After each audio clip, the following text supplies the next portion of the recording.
안녕하세요. 행복책방. 오늘은 6월 18일 금요일입니다. 함께 읽을 말씀은 잠언 25장 15절부터 28절까지 말씀이에요. 제가 읽어드리겠습니다. 오래 참으면 관원도 설득할 수 있나니 부드러운 혀는 뼈를 꺾느니라. 너는 꿀을 보거든 조카리만큼 먹으라. 과식함으로 토할까 두려우니라. 너는 이웃집에 자주 다니지 말라. 그가 너를 싫어하며 미워할까 두려우니라. 자기의 이웃을 쳐서 거짓 증거하는 사람은 방망이요 칼이요 뾰족한 화살이니라.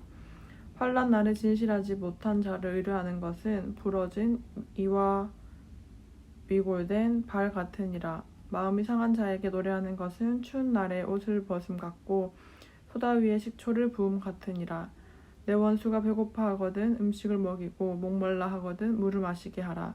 그리하는 것은 핀 숯을 그의 머리에 놓는 것과 일반이요 여호와께서 내게 갚아주시리라. 북풍이 비를 일으킴 같이 참소하는 혀는 사람의 얼굴에 분을 일으키느니라. 다투는 여인과 함께 큰 집에서 사는 것보다 움막에서 혼자 사는 것이 나으니라. 먼 땅에서 오는 좋은 기별은 목마른 사람에게 냉수와 같으니라. 의인이 악인 앞에 굴복하는 것은 운물이 흐려짐과 같이 더러워짐과 같으니라. 꿀을 많이 먹는 것은 좋지 못하고 자기의 영예를 구하는 것이 헛되니라. 자기의 마음을 제어하지 아니하는 자는 성읍이 무너지고 성벽이 없는 것과 같으니라. 아멘. 오늘 말씀은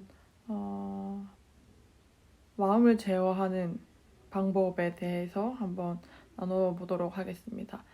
오늘은 제가 이 잠언 25장 15절부터 28절 말씀 묵상하면서 관계에 대한 이야기를 참 많이 하고 있다라고 느꼈는데요. 먼저 15절입니다. 오래 참으면 관원도 설득할 수 있나니 부드러운 혀는 뼈를 깎느니라. 관계에 있어서 중요한 것은 오래 참는 것이라고 말하고 있습니다. 여기서 관원은 본인보다 높은 상급자, 본인보다 어떤 역할적인 지위가 높은 자리에 있는 사람을 말하고 있는데 그를 설득할 수 있는 방법은 뇌물도 아니고 강한 칼도 아니고 오래 참음이라고 얘기하고 있습니다. 또한 부드러운 혀를 가지고 그를 설득할 수 있다고 이야기를 하고 있습니다. 16절에 너는 꿀을 보거든 조카리만큼 먹으라. 과식함으로 토할까 두려우니라. 여기서 꿀을 지칭하는 비유하는 것들이 참 많은데 저는 특별히 이 본문에서는 좋은 관계들에 대해서 이야기를 했습니다. 여러분 우리가 어떤 관계들에 대해서 욕심이 다들 있잖아요. 어떤 나를 이끌어줄 수 있는 관계를 많이 만들고 싶어 한다거나 나보다 좋은 위치에 있는 나를 잘 되게 할 수 있는 어떤 관계들에 대한 욕심들이 분명히 많은데 그 관계들이 족할 만큼 적당히 있는 건 참 괜찮은 거지만 그것도 욕심내서 과식하면 토한다고 이야기를 하고 있어요. 과하면 안 된다는 거죠. 17절에도 마찬가지로 이야기하고 있습니다.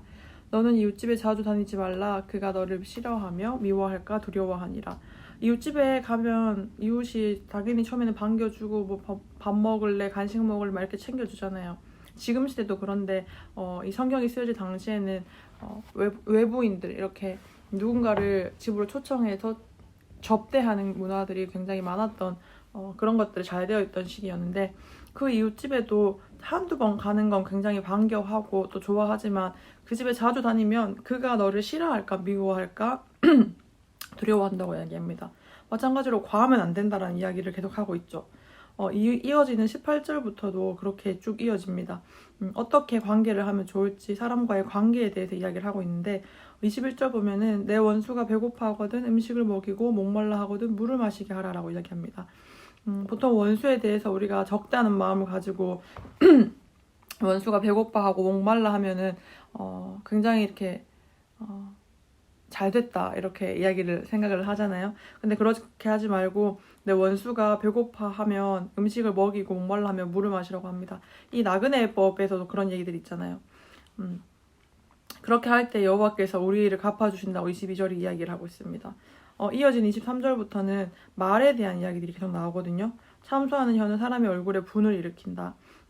다투는 여인과 함께 사는 것보다 움막에서 혼자 사는 것이 낫다.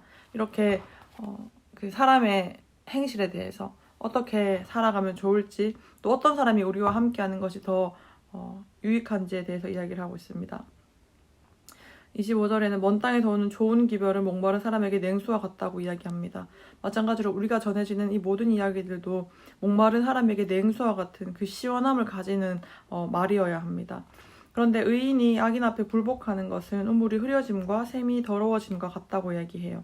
우리가 하나님을 아는 자로서 의인답게 살아야 하는데 이런 우리가 악인 앞에서 굴복하게 되는 것은 우물이 깨끗해야 우리가 먹을 수 있잖아요. 우물의 효과와 우물의 역할을 다할 수 있는데 그 우물이 흐려짐과 같다고 합니다. 언제요? 우리가 악인 앞에 굴복할 때요. 27절은 다시 앞에서 나왔던 16절 말씀을 반복하는 것처럼 보입니다. 꿀을 많이 먹는 것이 좋지 못하고 자기의 영예를 구하는 것이 헛되니라. 여러분, 꿀 중요하죠. 요즘은 꿀의 효능에 대해서도 많이 이야기하고 있잖아요. 꿀 굉장히 좋지만 그것을 많이 먹는 것 좋지 않습니다. 적당히 필요한 만큼, 또 필요한 만큼에 원하는 만큼만 딱 먹어야 되는데 그것들을 절제하지 못하고 그냥 앞에 놓여있다고 마구마구 먹다가는 결국 체하게 되고 토하게 되고 결국 그 모든 꿀에 대한 유익함들도 사라지게 된다는 겁니다. 28절 이 25장 말씀을 이렇게 마무리하고 있습니다. 자기의 마음을 제어하지 아니하는 자는 성읍이 무너지고 성벽이 없는 것과 같으니라.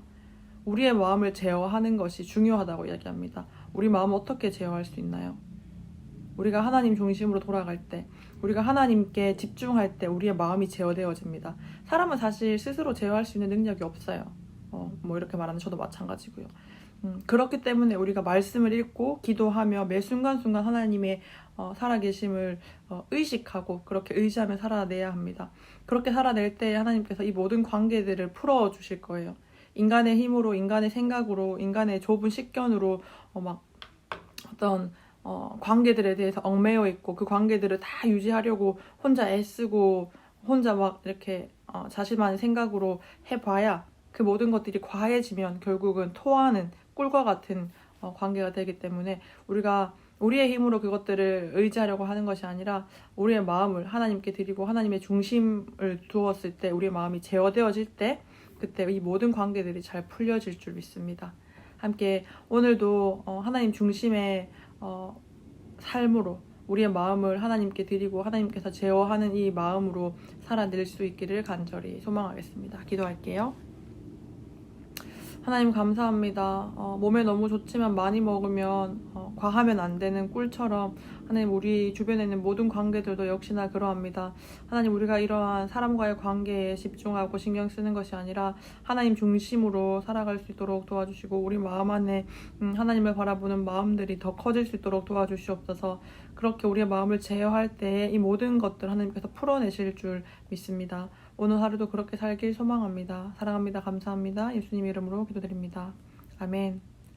오늘도 하나님 중심으로 살아가는 우리 사랑하는 행복 책방 되기를 소망합니다. 행복한 하루 보내세요. 안녕.